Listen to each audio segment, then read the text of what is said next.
Innately connected to the latent power of Runeterra, Ahri is a vastaya who can reshape magic into orbs of raw energy.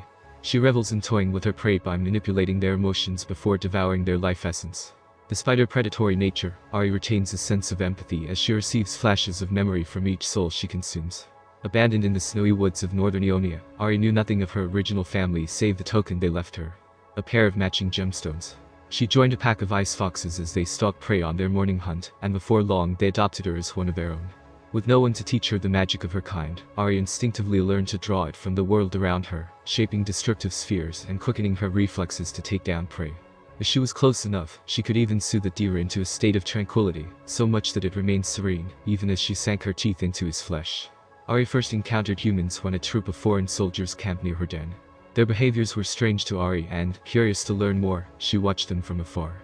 She was especially drawn to a hunter who, unlike his wasteful companions, used every part of the animals he killed, reminding her of her fox family. When the hunter was wounded by an arrow, Ahri felt his life seeping away. She instinctively devoured the essence leaving his body, and gained brief flashes of his memories, the lover he had lost in battle, his children from the strange land of iron and stone. She found she could push his emotions from fear to sorrow to joy, and charmed him with visions of a sun-soaked meadow as he died. Euphoric at the rush of absorbing the hunter's life, Ahri felt more alive than ever, and traveled Ionia in search of more victims. She relished toying with her prey, shifting their emotions before consuming their life essence. She alternated between dazzling them with visions of beauty, hallucinations of deep longing, and occasionally dreams colored by raw sorrow. She grew drunk with memories that were not her own, and exhilarated in the lives of others.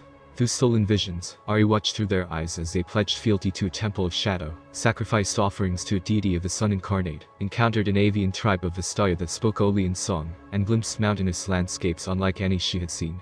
She experienced heartbreak and elation in tantalizing flashes that left her craving more, and wept at the massacres of Ionian villagers at the hands of Noxian invaders. Ahri was surprised when the memories led her to discover the tale of an unearthly fox demon. As she absorbed more life essence, she grew to identify more and more with her victims, and felt guilty at ending so many lives. She feared that the myths about her were true. She was no more than a cruel monster. But whenever too much time passed between feedings, she sensed her own power fade, and could not help but partake once more. Ahri tested her self-control by consuming small quantities of life essence, enough to absorb a memory or two, but not enough to kill. She was successful, for a time, but was tortured by her unending hunger, and soon succumbed to temptation, indulging in the dreams of an entire coastal village. Tormented by her mistake, Ahri could not forgive herself and felt a deep sorrow that forced her to question her own existence. She withdrew to the forest caves, isolating herself in hopes of controlling her relentless desire. Years later she emerged, determined to experience every facet of life through her own eyes. Though she might indulge in occasional essence, she resisted consuming entire lives. With the twin gemstones as the only clue to her origin, Ahri set out in search of others like her. No more would she rely on borrowed memories and unfamiliar dreams.